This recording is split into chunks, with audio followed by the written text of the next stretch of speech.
എടാ ഇവിടെ വെച്ചിരുന്ന പേപ്പർ നീ കണ്ടായിരുന്നാ? നീ എടുക്കുന്ന ഞാൻ കണ്ടായിരുന്നല്ലേ? അപ്പു എടുത്തിട്ടില്ല പേപ്പർ ഒന്നും. ഓരോന്ന് എന്റെ തലയ്ക്ക് ഒന്ന് കയറി എന്റെ സമാധാനം നഷ്ടപ്പെട്ടു. ഏട്ടാ, മോന്റെ വണ്ടി ഫീസ് കൊടുത്തില്ല, അതുകൊണ്ട് അവൻ സ്കൂളിൽ പോകുന്നില്ല. വല്ലവന്റെ കൊച്ചിനെ ചിലവിന് കൊടുക്കേണ്ട ആവശ്യം എനിക്കില്ല.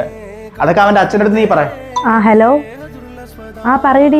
എടി 1000 രൂപ ഉണ്ടെങ്കിൽ എനിക്ക് കടം തരുമോ? എന്താടി, അനില് ചിലവിനൊന്നും തരൂലേ? സ്കൂളിൽ പോയിട്ട് 3 ആഴ്ചയായിടി. നീ ഇപ്പോഴെങ്കിലും ഇതൊക്കെ മനസ്സിലാക്കിയല്ലോ. നിന്നെ പോലുള്ള പെൺകുട്ടികളെല്ലാം മനസ്സിലാക്കേണ്ടുള്ളത് ഇതൊക്കെയാണ്. അനില് ഞാനും മോനൊക്കെ ഇപ്പൊ ഒരു ഭാരമാടി. സ്വന്തം മാതാപിതാക്കൾ സ്നേഹിക്കുന്ന പോലെ ഒരുത്തരും നമ്മളെ മക്കളെ ഒന്നും സ്നേഹിക്കില്ലടി. എനിക്കൊരു തെറ്റ് പറ്റി, ഒരിക്കലും തിരുത്താൻ പറ്റത്തില്ലെന്ന് എനിക്കറിയാം. ഇനി എന്തായാലും ഇതൊന്നും പറഞ്ഞിട്ട് കാര്യമില്ലല്ലോ. ക്യാഷ് ഞാൻ എന്തായാലും നിനക്ക് സെൻഡ് ചെയ്തേക്കാം, നീ തിരിച്ചു തരുമൊന്നും വേണ്ട.